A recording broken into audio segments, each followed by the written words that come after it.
Good morning बच्चों, कैसे हो आप सब लोग। I hope you all are fine.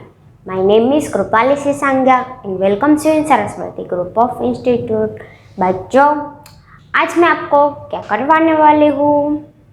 आज मैं आपको रिवीजन का पार्ट 2, उसमें मैं चैप्टर नंबर 4, चैप्टर नंबर 5 और चैप्टर नंबर 6 उसका अभ्यास करवाऊंगी। बच्चों, आप ये 3 चैप्टर देखकर डर मत जाना, क्योंकि ये 3 चैप्टर इसलिए लिए हैं बच्चों, क्योंकि ये चैप्टर हमने 2-3 बार हमने समझ लिए हैं। एक बार मैंने आपको जब पहले चैप्टर नंबर 4 समझाया होगा, 5 समझाया होगा, 6 समझाया होगा, फिर उस तीनों की एक्सरसाइज को भी मैंने करवाया होगा। फिर इस रिवीजन सेशन में मैंने वो चैप्टर फिर से आपको एक्सप्लेन किए, ये तीनों के तीनों चैप्टर, और आज फिर से मैं उसकी एक्सरसाइज को रिवाइज करूँगी। तो बच्चों, 3 बार तो ये चैप्टर हमने कर ही लिए हैं, इसीलिए उसको एक एक सेशन में लूँगी तो बहुत सारा टाइम कंज्यूमिंग रहेगा, मतलब बहुत सारा टाइम कंज्यूम होगा और आप बोर हो जाओगे बच्चों। इसलिए एक सेशन में मैं आपको अभ्यास सारा का सारा समझाऊंगी, तो एक बार आपको झट से पूरा का पूरा रिकैप मिल ही जाएगा। बच्चों, आप वो सीरियल देखते हो ना, उसमें आता है अब तक करके, आता है कि अब तक आपने ये देखा, और वो अब तक ना रखे और पूरी की पूरी सीरियल को आधे घंटे तक दिखाते रहे तो आपको मजा आएगा। आपने जो देख लिया होगा वो आप फिर से 2-3 बार देखोगे तो आपको बिल्कुल मजा नहीं आएगा, क्योंकि आपने तो वो देख चुके हो ना। वैसा ही बच्चे इस पढ़ाई में भी होता है कि हम जो चीज़ पढ़ चुके होते हैं उसको वो ज़्यादा बार हम देखें ना तो हम भी बोर हो जाते हैं। इसीलिए हमें क्या करना है, हमें बहुत बार नहीं पढ़ना है। ये बात अलग है कि हम उसको बार बार दोहराएंगे, बार बार उसका रिवीजन करेंगे तो वो याद रह जाएगा, हमें लिखने में बहुत आसानी होगी। पर बच्चों, ज़्यादा देखने से हम थोड़ा थक जाते हैं, इसीलिए हम याद रखना ही पसंद करेंगे, राइट। तो एक वीडियो लेक्चर में आप जितना याद रख सकते हो उतना रख लेना। ध्यान से वीडियो देखना बच्चों, क्योंकि ये तो आपका रिवीजन पार्ट वाला वीडियो है, तो आपको बहुत लाभ होगा इससे, राइट। चैप्टर नंबर 4, कोयल की बोली। बच्चों, आपने कोयल की बोली पूरी की पूरी एक जो पोयम थी वो तो समझ ही ली है, इसीलिए आपको इसके क्वेश्चन के आंसर देने में कोई दिक्कत ही नहीं होगी, क्योंकि ये तो आप बहुत अच्छे से पढ़ चुके हो, राइट बच्चों। तो अब शुरू करती हूँ। बोलने की बारी का पहला क्वेश्चन, मैं यहाँ से क्वेश्चन बोलूँगी और खुद ही आंसर दूंगी, राइट बच्चों। आपको सिर्फ अच्छे से सुनना ही है। कोयल देखने में कैसी होती है बच्चों? कोयल देखने में काली होती है पर बहुत सुंदर होती है बच्चों। कोयल देखने में भले ही काली होती हो पर बहुत आकर्षक और बहुत सुंदर होती है। कवित्री कोयल से क्या पूछ रही है बच्चों? कोयल से कवित्री कुछ पूछ रही थी बच्चों। क्या पूछ रही थी? कवित्री कोयल से पूछ रही है कि ये बातें तुम्हें मीठे मीठे करना, मीठे मीठे सबसे बातें करना तुमको किसने सिखाया है? जरूर तुम्हारी माँ ने ही तुम्हें सिखाया होगा, सबसे मीठे मीठे बोलो, राइट। तो कवित्री कोयल से पूछ रही है कि सबसे मीठे मीठे बातें करना तुम्हें किसने सिखाया है, राइट। प्यासी धरती देखकर कोयल क्या करती है? तो प्यासी धरती देखकर कोयल मेघों से पानी मांग रही है। मेघ का मतलब क्या होता है बच्चों? मेघ का मतलब होता है बादल। बादल से कोयल पानी मांग रही है, मतलब पानी मांग रही है मतलब वो बोल के हमारे जैसे बोल के नहीं दे रही है, वो अपना सर ऐसा ऊंचा रख के कुक कुक के बोली लगाती है। तो कवित्री इमेजिन कर रही है कि तुम क्या कर रहे हो, तुम कैसे धरती को देखकर बादल से पानी मांग रही हो? तो कवित्री उससे वो पूछ रही है, तो उसका जवाब में वो कुक कुक करती है। हम तो वो समझ सकते बच्चों, क्योंकि हर एक प्राणी की बोली अलग अलग होती है, राइट। कोयल ने अपनी माँ से क्या क्या सीखा है? कोयल ने अपनी माँ से क्या सीखा है बच्चों? कोयल ने अपनी माँ से सबसे मीठे मीठे बोलना सीखा है। फिर उसने माँ की कही सारी बातें मानी है। माँ ने उसे सिखाया कि सबसे मीठे से मतलब कि सबसे विनम्रता से या प्रेम से ही बोलना चाहिए, सबको अच्छे से रखना चाहिए। डाल डाल पर उड़कर गाना भी उसने, और डाल डाल पर वो उड़ती रहती है और वहाँ जाकर वो गाती रहती है, मतलब कि वहाँ जाकर कूक कूक की बोली लगाती है। तो वो सब भी उसको उसकी कोयल ने अपनी माँ से कई सारी बातें सीखी है कि सबसे मीठा मीठा बोलो, मतलब कि ऐसा नहीं कि सबकी झूठी झूठी तारीफ करो बच्चों, ऐसा बिल्कुल नहीं सिखाया उसकी माँ ने। पर उसकी माँ ने सिखाया है कि कभी भी हमें गुस्से से या किसी से बिल्कुल तुच्छ वर्तन नहीं करना है। मतलब कि ये वो जो छोटे सोच वाले लोग होते हैं वो क्या करते हैं, थोड़ी सी प्रोग्रेस हो नहीं जाती तो अकड़ में आ जाते हैं और सबसे अकड़ कर बात करते हैं। तो कोयल की माँ ने कोयल को ऐसा नहीं सिखाया है। उसने सिखाया है कि सबसे मीठे मीठे बोलना चाहिए, सबसे अच्छे से बोलना चाहिए, सबसे प्रेम भरा वर्तन रखना चाहिए। राइट। हमें अपनी बोली में बच्चों कभी भी अकड़ नहीं रखनी चाहिए। हम चाहे कोई भी पोस्ट पर हो, चाहे कितने भी पैसे क्यों ना पास हो हमारे, फिर भी हमें अपने पाँव जमीन पर ही टिका कर रखने चाहिए। जो लोग अकड़ में आ जाते हैं ना बच्चों, वो बिल्कुल उसका स्वभाव खराब हो जाता है, उसको कोई पसंद नहीं करता बच्चों। जो लोग अच्छे से सबसे बात करते हैं उसको सब पसंद करते हैं। राइट। अब लिखने की बारी। कोयल ने आमों में मिश्री किस प्रकार खोली है? कोयल ने आमों में मिश्री जो आम का पेड़ होता है वहाँ पर बैठकर वो कुक कुक की बोली लगाती है, मतलब वो कुक कुक बोलती रहती है। तो उसके आवाज़ में जो मिठास होती है ना बच्चों, वो आम में आ जाती है। मतलब कि आम भी मीठे हो जाते हैं।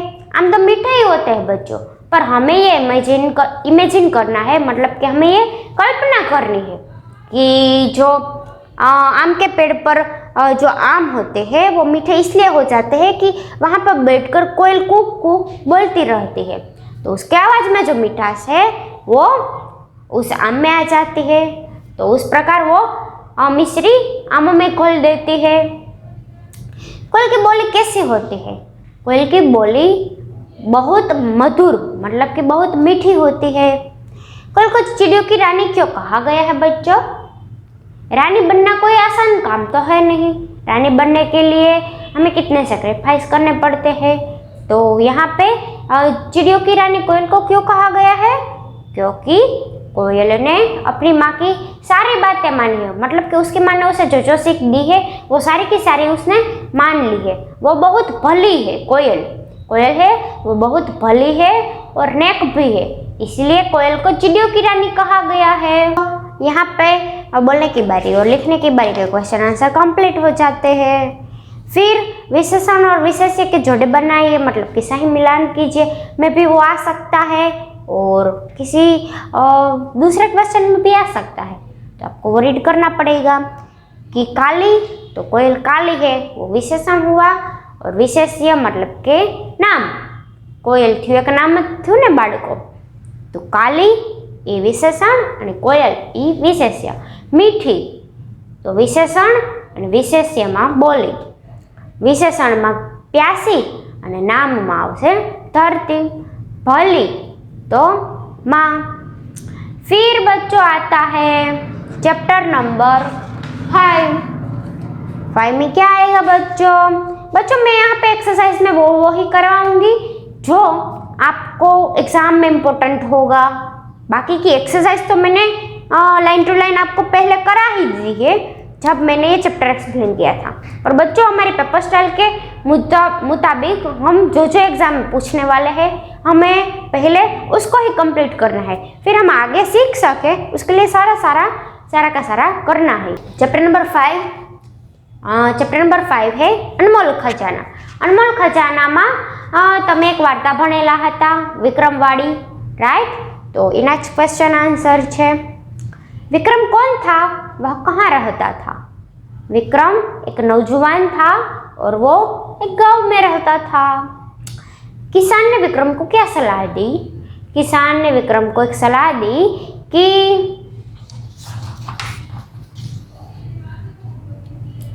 किसान ने विक्रम को सलाह दी कि गांव की दूसरी ओर एक सज्जन रहते हैं, उसका नाम विश्वनाथ है। वे शायद ही तुम्हें कोई जल्दी धन कमाने का उपाय बता सकते हैं, तो तुम उसके पास। आपको कहीं से गड़ा हुआ खजाना मिल जाए तो आप क्या करोगे? यदि आपको कहीं से गड़ा हुआ धन मिल जाए तो आप उसे सरकार की तिजोरी में जमा कर दोगे, क्योंकि उस धन पर आपका अधिकार नहीं है, इसलिए आप उसे इस्तेमाल नहीं करोगे या किसी धर्म संस्था में दान कर दोगे। राइट बच्चों, मैंने आपको ऐसा लिखवाया था, पर आप अपने मन से कुछ भी लिख सकते हो कि मैं उसका इस्तेमाल ऐसे करूँगा, पर कुछ पॉजिटिव वे में। मतलब कि ऐसा नहीं लिखना है कि उस पैसे से मैं गाड़ी लूँगा, बंगला लूँगा, ऐसा नहीं करना है। राइट बच्चों, पर उसको आप दूसरों को कैसे काम आ सकते हैं वो पैसे, हम वो कहाँ पे यूटिलाइज कर सकते हैं, वो वाली बातें इसमें लिखनी है। राइट, विक्रम क्या चाहता था? विक्रम जल्दी धन कमाकर सारी जिंदगी आराम से रहना चाहता था। विश्वनाथ कैसे व्यक्ति थे? तो विश्वनाथ तो बहुत बुद्धिमान व्यक्ति थे और बहुत समझदार भी थे। विश्वनाथ ने विक्रम को जल्दी धन कमाने के लिए कौन सा उपाय बताया? तो ये जो उपाय बताया ना बच्चों, उसी में पूरा चैप्टर आ जाता है। उसने उपाय बताया कि पहले तुम्हारी आँख बेच दो तो आँख के मिलेगी तुम्हें 15,000। फिर उसने बोला कि पाँव बेच दो तो तुम्हें 20,000 मिलेगा। फिर बोला कि हाथ बेच दो तो 25,000 मिलेगा। फिर बोलते हैं कि पूरा शरीर बेच दो 1,00,000 रुपये मिलेगा। पर विक्रम ने उसकी बात ना मानी। उसने कहा कि 1 करोड़ रुपये कोई मुझे दे देना तो भी मैं अपना शरीर नहीं बेचूंगा, क्योंकि ये तो मेरे लिए बहुत कीमती है। तो ऐसे सारे उपाय बता दिए थे बच्चों। विश्वनाथ ने विक्रम को जल्दी धन कमाने के लिए ये सब उपाय बताए थे। विक्रम ने विश्वनाथ की बातें क्यों नहीं मानी? क्यों नहीं मानी थी बच्चों?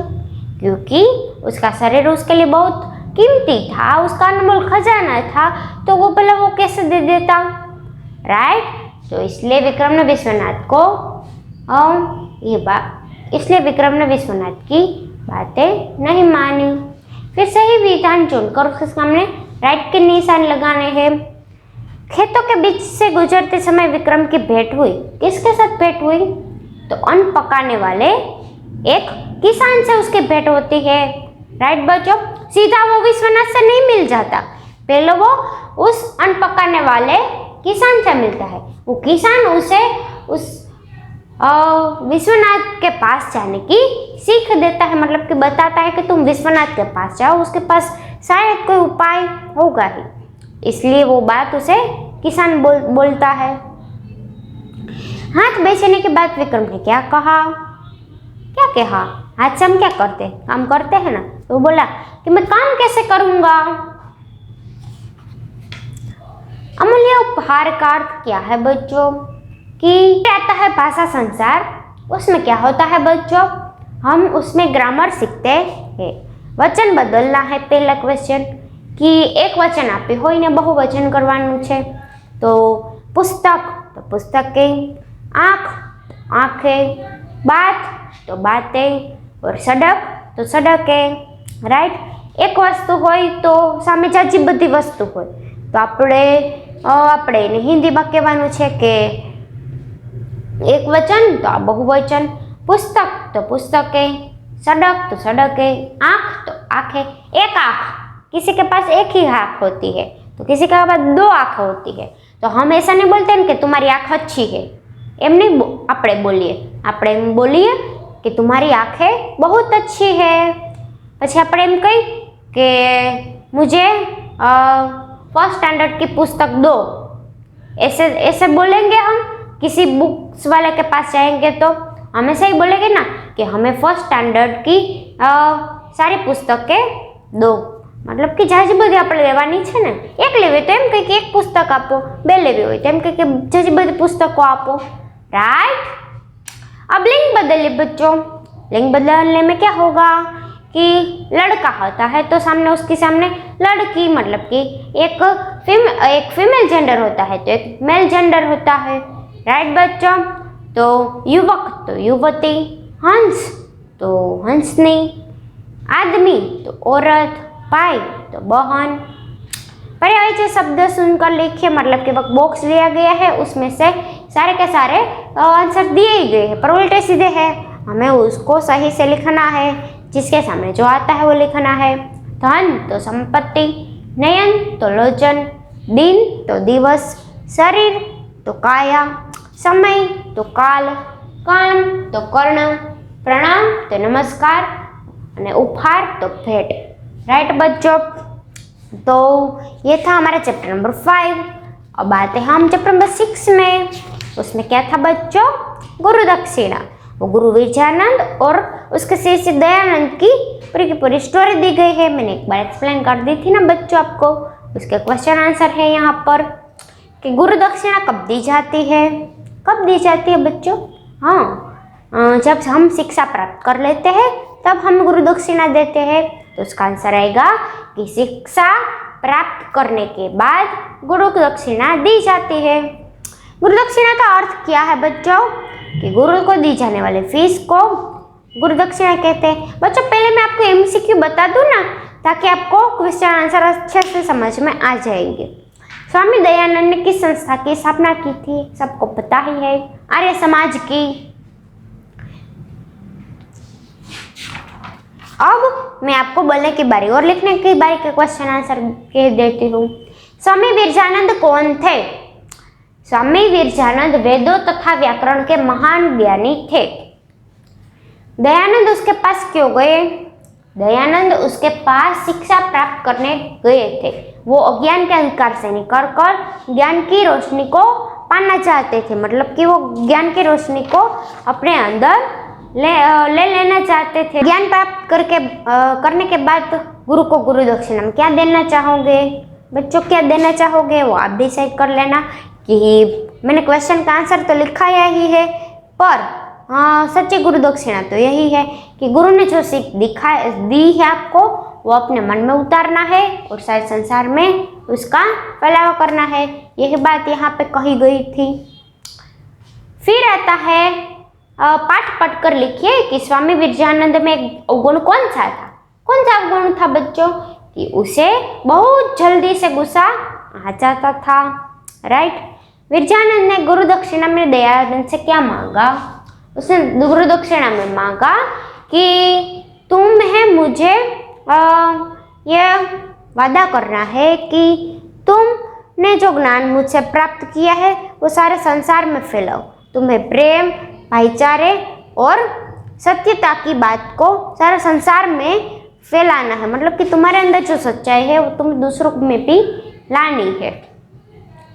विजयानंद जी ने गुरु दक्षिणा में दयानंद से ये सारी बातें मांगी थी। महर्षि दयानंद ने किन बातों का प्रचार किया? तो महर्षि दयानंद ने, उसके गुरु ने बोला था कि तुम्हें प्रेम, भाईचारे और सच्चाई की बातों का फैलाव करना है। तो उसने कौन सी बातों का प्रचार किया? वही बातों का प्रचार किया कि प्रेम, सच्चाई और क्या आता था बच्चों? भाईचारा। और सारे संसार में भाईचारे और प्रेम और सच्चाई की भावना प्रकट हो। एक बात और कही थी बच्चों उसने कि सभी को जीने का और सभी को पढ़ने का समान हक है, मतलब कि शिक्षा सबके लिए समान है, वो कोई भी इंसान प्राप्त कर सकता है, उसका अधिकार है यह। राइट बच्चों, तो ये थे हमारे बोलने की बारी और लिखने की बारी के क्वेश्चन आंसर। और अब दी जाती है ब्लैंक्स कि पाठ पढ़कर निम्नलिखित वाक्यों को पूरा कीजिए। पाठ पढ़कर क्यों कहा गया है बच्चों? यस, कि जो पोयम होती है उसमें से तो हम उसकी एक एक स्टांजा, मतलब कि एक एक पंक्ति उपाડીને આપણે એની બ્લેન્ક્સ પૂરી શકીએ, પણ આ પાઠ તો બહુ મોટો હોય છે બાળકો, તો એની ખાલી જગ્યા પૂરવા માટે આપણે પાઠ પહેલા વાંચેલો હોય તો આપણને આવડે ને, પણ ખાલી જગ્યામાં તમને બ્રેકેટ તો આપેલા જ હોય છે, એમાંથી તમારે જોઈને સાચો આન્સર મૂકતો જવાનો છે। રાઈટ। स्वामी विरजानंद वेदों तथा व्याकरण के महान ज्ञानी थे। दयानंद बहुत लगन से खाली जगह में लगे रहते थे, तो उसमें आएगा अध्ययन। दयानंद गुरु के आश्रम में खाली जगह वर्षक रहे, तो इसमें आएगा 3 वर्ष। तुम लोगों को सच्चाई, प्रेम और खाली जगह के मार्ग पर चलने की शिक्षा दो। तीसरा कौन सा कहा गया था कि भाईचारे की बात कही गई थी। दयानंद जीवन भर लोगों का भला करने में लगे रहे। अब बच्चों आते हैं विलोम शब्द, मतलब कि एक दूसरे से बिल्कुल उल्टे होते हैं, राइट। गुरु तो शिष्य, धनी तो निर्धन, ज्ञानी तो अज्ञानी, अंधकार तो प्रकाश, इकट्ठा तो बांटना, साक्षर तो निरक्षर, राइट बच्चों। तो ये था हमारे चैप्टर नंबर 5, चैप्टर नंबर 6 और चैप्टर नंबर 4। ये तीनों के तीनों की अभ्यास की, एक्सरसाइज की, हमने पूरी की पूरी जैसा हम बोले निचोड़ लिया है उसको, वैसे ही हमने पूरे के पूरी क्वेश्चन आंसर कितनी बार रिवाइज कर ही लिए है, हमने कितनी बार लिख भी लिए है बच्चों। आप बोल रहे होगे कि दीदी ने कितना होमवर्क दे दिया है, पर दीदी तो आपकी भलाई के बारे में ही सोचती है ना बच्चों। तो आपको इतना होमवर्क मिला है तो आप धीरे धीरे करना बच्चों, तो आपको आ ही जाएगा।